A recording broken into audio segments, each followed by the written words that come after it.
तो परिवहन के प्रकार हम लोग पढ़ेंगे। परिवहन कितने प्रकार का होता है, परिवहन के बारे में बताया कि तरल माध्यम द्वारा सजीव के शरीर में विभिन्न प्रकार के भोज्य पदार्थ, गैसें, उत्सर्जी पदार्थ एक स्थान से दूसरे स्थान तक, शरीर के एक भाग से दूसरे भाग में पहुँचाया जाता है, इसलिए आपको परिवहन कहते हैं। परिवहन मनुष्य में, हम लोगों के शरीर में और जितने अन्य जंतु हैं उनके शरीर में परिवहन का माध्यम जल भी है, रक्त है, लसिका है। बहुत से जंतु इसमें जिसमें जल के द्वारा, जैसे अमीबा, पैरामीशियम, यूग्लिना, छोटे छोटे स्पॉन्जेज वगैरह हैं, हाइड्रा वगैरह हैं, पानी के माध्यम से इनके शरीर में विभिन्न प्रकार के पदार्थों का परिवहन होता है। लेकिन उच्च श्रेणी में रक्त और लसिका दो पाए जाते हैं। इसके बारे में अभी आगे हम बताएंगे। परिवहन के प्रकार, टाइप्स ऑफ सर्कुलेशन। परिवहन दो तरह का होगा, एक होगा खुला परिवहन, दूसरा होगा बंद परिवहन, जिसको हम खुला रक्त परिवहन भी कर सकते हैं, बंद रक्त परिवहन को भी चाहिए। Open circulation, closed circulation. Open माने क्या है?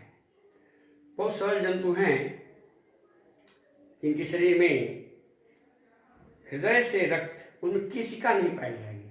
हमने परिवहन तंत्र के अवयव बताया था, इसमें हृदय है, रक्त है, पहले रक्तवाहिनियाँ, धमनी, शिरा, केशिकाएं।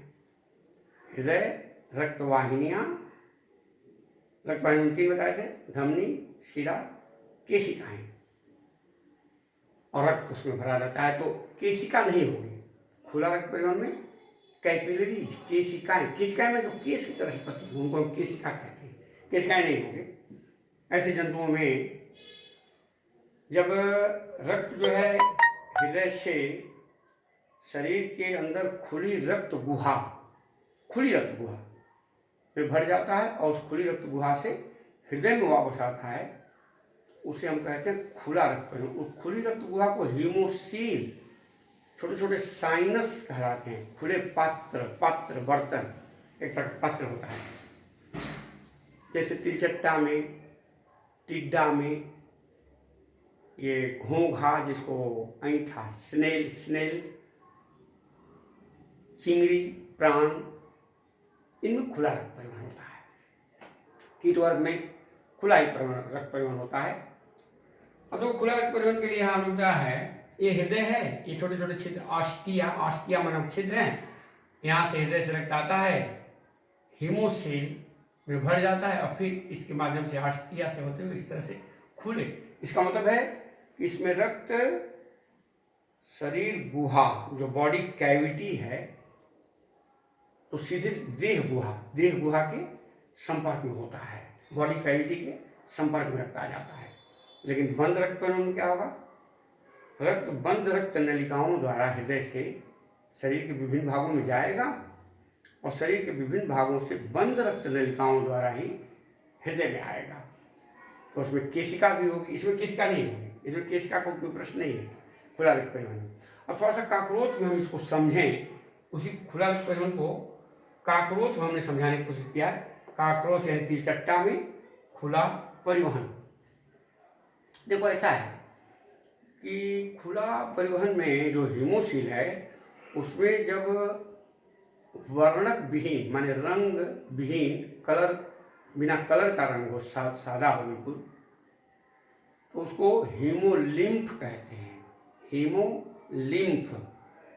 और रंगीन हो तो हीमोसिलोमिक फ्लूइड कहते हैं। जैसे देखो हमने बताया कि काकरोच यानी तिलचट्टा में भी खुला परिवहन होगा, चिंगड़ी यानी प्राण में भी खुला परिवहन होगा, और पाइला जिसको घोंघा कह रहे हैं, स्नेल, उसका वैज्ञानिक पाइला है, PIL, पाइला, स्थलीय घोंघा, जलीय घोंघा, एप्पल स्नेल नाम तुमने सुना होगा, स्नेल। तो सीप, घोंघा, प्राण, चिंगड़ी का रक्त नीले रंग का होता है। ऑक्टोपस, सिपिया, नीले रंग का खून होता है इनका। तो उनका जो हीमोसील, उन्होंने भी खुला रक्त परिवहन हो रहा है, तो उनका जो नीला रंग रंगीन खून होगा, दूसरे लाल को छोड़कर, लाल तरह का नहीं होगा, हीमोसील में लाल रक्त नहीं होगा, तो उसको हम हीमोसिलोमिक फ्लूइड कहेंगे। लेकिन तिलचट्टा हुआ, टिड्डा ग्रासा पर, टिड्डा का रक्त सादा होता है। तीव्रता का रक्त देखोगे सादा होता है, क्योंकि उसमें कोई श्वसन वर्ण जैसे हीमोग्लोबिन, हीमोसाइनिन, ये 2 वर्णक मुख्य हैं। आगे थोड़ी सी बात इसमें परिवहन में रक्त के बारे में डिटेल में पढ़ाएंगे तो बताएंगे। तो हीमोग्लोबिन से रक्त का रंग लाल होगा, उसमें आयरन होगा, लोहा, और हीमोसाइनिन जो होगा उससे रक्त का रंग नीला होगा। जिन जंतुओं में हीमोसाइनिन होगा उसका रक्त नीले रंग का होगा, उसमें कापर होगा, तांबा। तो जैसे चिंगड़ी का ऑक्टोपस 8 भुजा वाला जंतु होता है, समुद्री जंतु है, इनके खून नीले रंग के होते हैं। वो भी हीमोसील होगा, शरीर के अंदर गुहा होगी। काकरोच में भी गुहा है, गुहा में रक्त भर गया, और चिंगड़ी में भी भर गया। लेकिन चिंगड़ी का जो हीमोसील में रक्त होगा उसको चूँकि वर्णक युक्त है, पिगमेंट उसमें रंग है, इसलिए उसको हीमोसिलोमिक फ्लूइड कहते हैं। और जो सादा है, वर्णक विहीन है, हीमोसील का रक्त, उसको हीमोलिम्फ कहते हैं। ये दोनों का थोड़ा डिफरेंस है। तो काकरोच में क्या है, इसका काकरोच की जो बॉडी शरीर है पूरी, इसमें डॉर्सल मान पृष्ठीय डायफ्राम और अधर डायफ्राम हमने यहाँ लिखा है, और यह है पृष्ठीय डायफ्राम। यह पृष्ठ डायफ्राम हम कह सकते हैं। पृष्ठ डायफ्राम के बीच में इसका पूरा शरीर, इसकी बॉडी जो है 2 के बीच में है। पृष्ठ डायफ्राम में है और अधर डायफ्राम ये है, देख रहे हो? अच्छा, इन दोनों के बीच में है। इसका हृदय छोटे 13 चैम्बर, देखो यहाँ लिखा है हृदय का कपाट है, 13 चैम्बर में बड़ा होता है। 13 गिन करके 13 होता है, आपने यहाँ बनाया है, कोशिश किया है। ये छोटे चैम्बर में 13 चैम्बर होते हैं।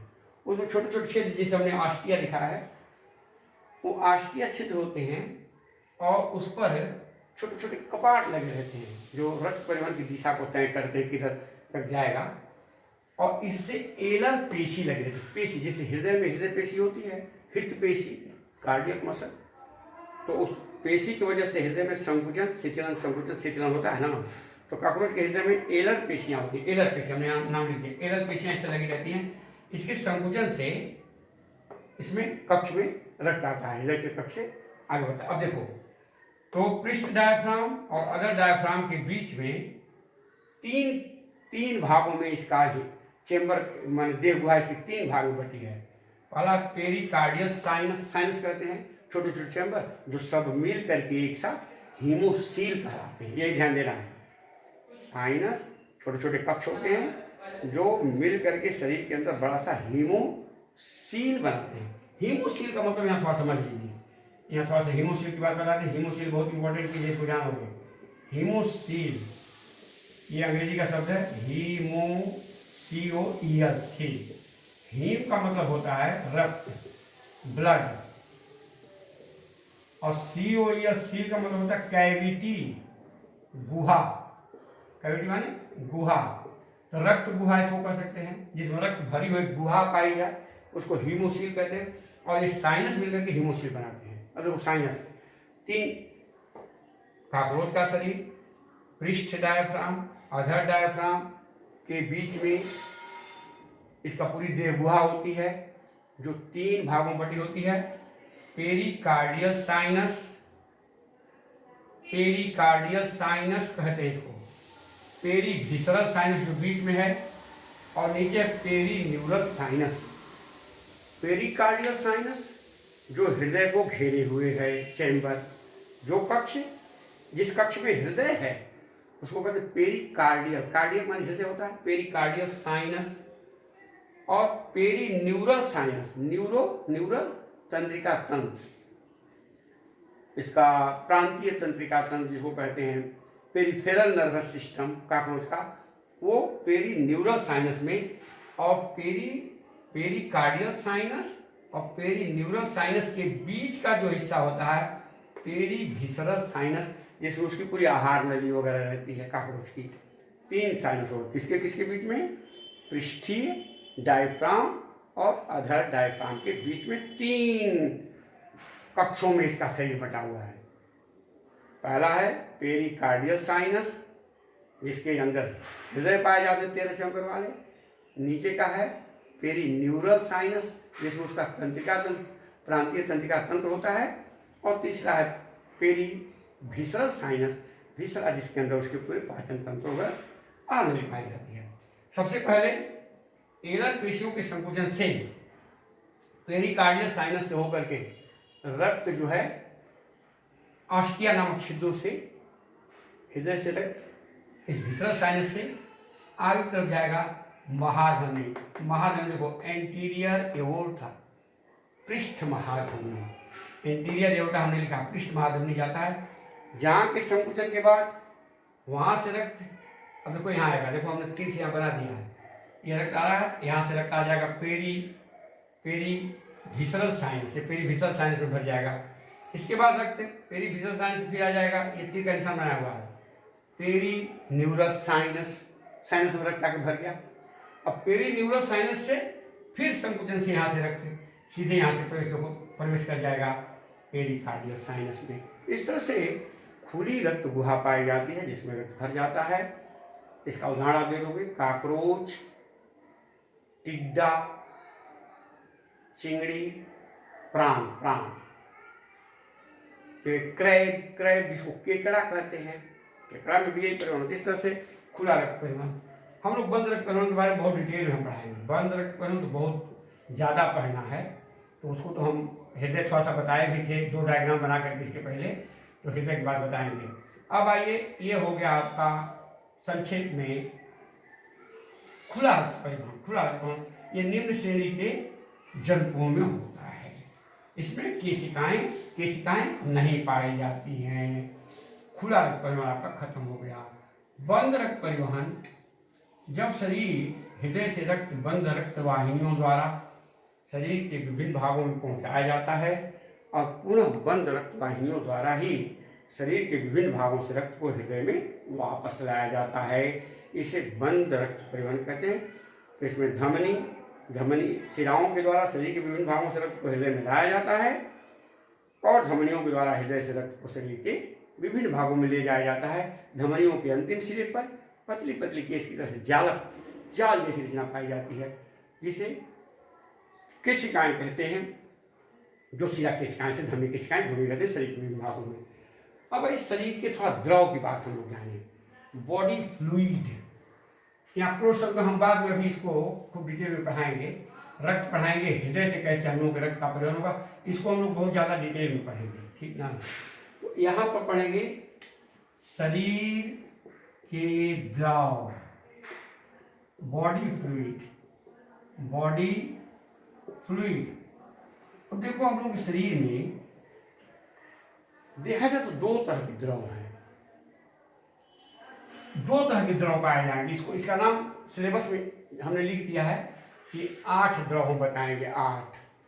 लेकिन यहाँ पर 2 तरह के द्रव की बात मैं करूँगा। 1 नंबर होगा अंतःकोशिकीय द्रव, यहाँ हमने नीचे में एक नाम दिया भी है, अंतःकोशिकीय द्रव। ये बात थोड़ी सी जाने, इंट्रा सेलुलर फ्लूइड,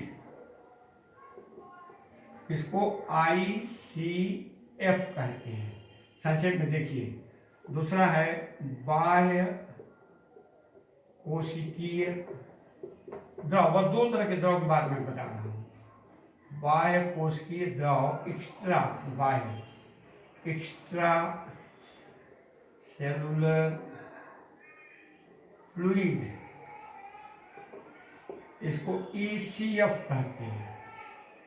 ये देखो ECF, पहला अक्षर ECF, एक्स्ट्रा सेलुलर फ्लूइड और इंट्रा सेलुलर फ्लूइड, 2 की बात मुझे समझ लीजिए।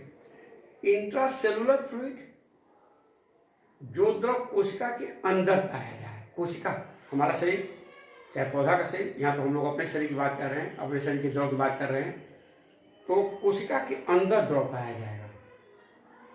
जैसे कोशिका द्रव्य, कोशिका द्रव्य साइटोप्लाज्म कोशिका के अंदर है, कोशिका झिल्ली के अंदर, तो साइटोप्लाज्म के अंदर द्रव है तो उसको हम कहेंगे ICF, इंट्रासेलुलर फ्लूइड आईसीएफ, कोशिका के अंदर जो कोशिका द्रव पाया जाएगा।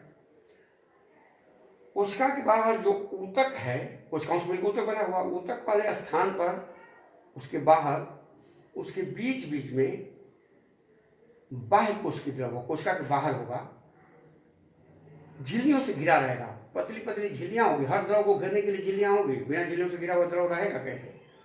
पतली पतली झिल्लियों से घिरा। वो अंतर कोश की भी इसको कहते हैं। बाह्य कोश की द्रव को क्या कहेंगे? अंतर कोशिकीय द्रव, इंटरसेलुलर फ्लूइड या एक्स्ट्रा सेलुलर फ्लूइड। इंटरसेलुलर मान कोशिका के बीच बीच में पाया जाता है। अब देखो, अंतर कोश की द्रव तो ये है, कोशिका के अंदर पाया जाएगा, लेकिन बाह्य कोश की द्रव में रक्त, लसिका, पसीना, मूत्र, CSF, साइनोवियल द्रव, ऊतक द्रव। ये देखिए रक्त, अब यहाँ है प्राप्ति स्थान, भूमिका माने रोल। पसीना को SWEAT स्वेट कहेंगे, लसिका को LYMPH कहेंगे, रक्त को ब्लड जानते ही हो, मूत्र को यूरिन कहेंगे, सेरिब्रो स्पाइनल फ्लूइड कहेंगे, साइनोवियल द्रव कहेंगे, ये अंग्रेजी में भी है, साइनोवियल हिंदी में भी वही है, साइनोवियल फ्लूइड है और टिश्यू फ्लूइड है। ये सब बाह्य कोशिका का है। एक अंतर कोशिका का द्रव यहाँ जो हमने लिखा है, सब साथ के साथ बाह्य कोश की द्रव है। जानो कोशिका के बाहर हमारा पूरा शरीर, जानते हैं कि आपके शरीर में 75% पानी है। उन दोनों को पानी मात्रा घट जाती है। बच्चों में 70-75%, जुआ में तो 80% तक पानी है शरीर के भीतर। पूरे बॉडी वेट का 75 से 80% पानी द्रव माध्यम से हमारी सब क्रिया होती है। अब देखिए पहला द्रव रक्त, ये तो कोशिका के बाहर है, कोशिका के अंदर तो है नहीं। रक्त वाहिनी में जो बह रहा है तो रक्त वाहिनी रक्त नली है। कहाँ पाया जाएगा प्राप्ति स्थान? रक्त क्या है? तरल संयोजी ऊतक है। तरल संयोजी ऊतक है। कहाँ पाया जाएगा? रक्त वाहिनियों में, धमनी में, शिरा में, केशिका में। प्राप्ति स्थान 3 जगह, धमनी, शिरा, केशिका। भूमिका कार्य, रक्त के द्वारा विभिन्न प्रकार के भोज्य पदार्थ, गैसें, उत्सर्जी पदार्थ शरीर के विभिन्न भागों में पहुंचाए जाते हैं।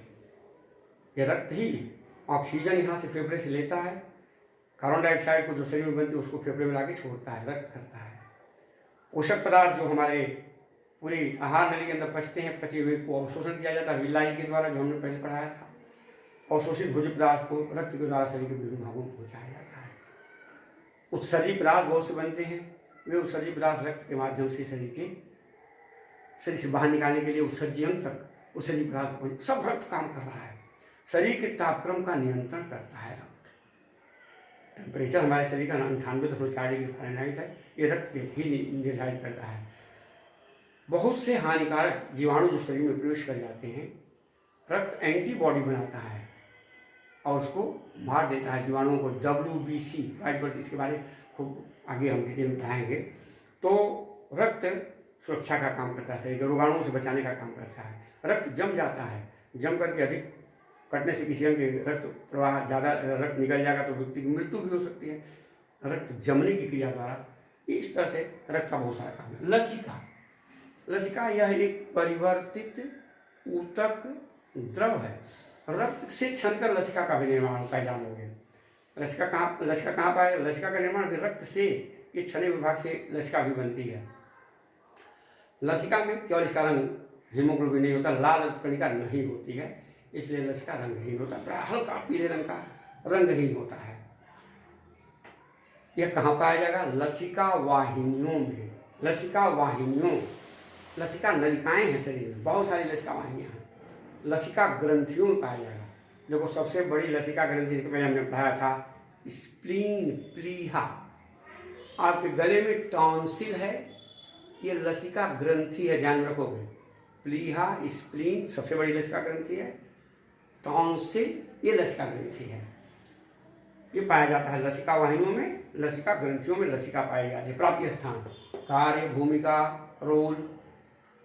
इसमें उपस्थित लिम्फोसाइट, लसिका में लिम्फ में लिम्फोसाइट नामक WBC जिसको बताना है आगे, वो हानिकारक रोगाणुओं से शरीर की सुरक्षा करते हैं। दूसरा काम लसिका का बहुत इंपॉर्टेंट है, शरीर के उन भागों में जहाँ रक्त के द्वारा आवश्यक पदार्थों को पहुँचाया नहीं जा सकता, उन स्थानों में, ऊतक वाले स्थानों में, क्योंकि ऊतक द्रव है, हमने कहा परिवर्तित ऊतक द्रव है, उन ऊतकीय स्थानों पर लसिका के द्वारा विभिन्न पदार्थों को पहुँचाया जाता है और वहाँ से हानिकारक पदार्थों को ला के फिर रक्त में छोड़ दिया करता है।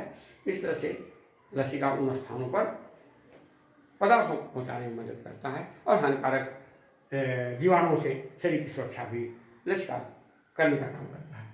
पसीना, स्वेट, ये कहाँ पाया जाता है? पसीना की ग्रंथियाँ त्वचा के नीचे, स्वेट ग्लैंड है, उन ग्रंथियों, देखो झिल्लियाँ हैं, उन ग्रंथियों में झिल्लियाँ और नलियाँ हैं, नली के द्वारा पसीना बाहर निकल आता है। चारों तरफ से घिरी हुई झिल्ली से बहुत सारी स्वेट ग्लैंड हम लोगों को त्वचा के भीतर पाई जा रही हैं। तो प्राप्ति स्थान पर पसीने की ग्रंथियाँ त्वचा में, उसमें ये पसीना पाया जाता है। पसीना क्या काम करता है? पसीना बहुत से हानिकारक पदार्थ, जैसे देखो पसीने का स्वाद नमकीन होगा, उसमें सोडियम क्लोराइड होता है, नमक, सोडियम क्लोराइड, कुछ मात्रा में यूरिया होती है, कुछ और हानिकारक वर्ज्य पदार्थ पसीना के द्वारा शरीर से बाहर निकलते रहते हैं। शरीर की कार्यशैली जो बनी रहे, हमारी शरीर का संतुलन बना रहे, इसके लिए पसीना बहुत से वर्ज्य पदार्थों को निकाल करके हमारे शरीर का संतुलन बनाए रखता है।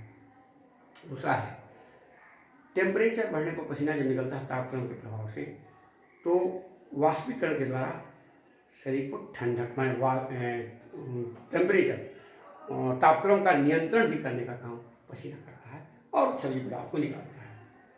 मूत्र, यूरिन बनता किडनी में है।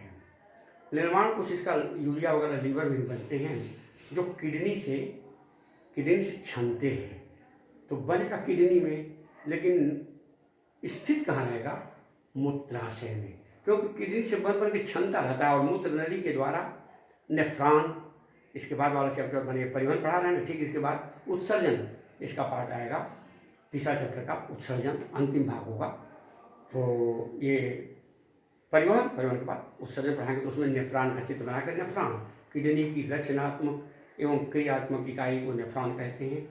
नेफ्रॉन किडनी के अंदर पाया जाता है, जो शरीर के विभिन्न भागों से रक्त के द्वारा आए हुए उत्सर्जित पदार्थ जो रहते हैं, urea, uric acid, ammonia, hippuric acid, creatinine, ketone bodies, बहुत तरह के टॉक्सिक पदार्थ हैं, खराब पदार्थ हैं, विषैले पदार्थ हैं जो शरीर के लिए हानिकारक हैं, उनको ये सल्फर युक्त है, यूरिया युक्त है, अमोनिया की मात्रा कुछ है, सबको छान करके, और ये मूत्र कहाँ इकट्ठा होता है? मूत्र के रूप में मूत्राशय, यूरिनरी ब्लैडर में इकट्ठा होता है, और उस यूरिनरी ब्लैडर से एक निश्चित मात्रा में यूरिन जब उसमें इकट्ठा हो जाता है, तो उस पर पेशियाँ होती हैं, स्फिंक्टर, उन पेशियों के संकुचन से मूत्र मार्ग द्वारा, यूरेथ्रा द्वारा समय से शरीर से बाहर निकाल दिया जाता है।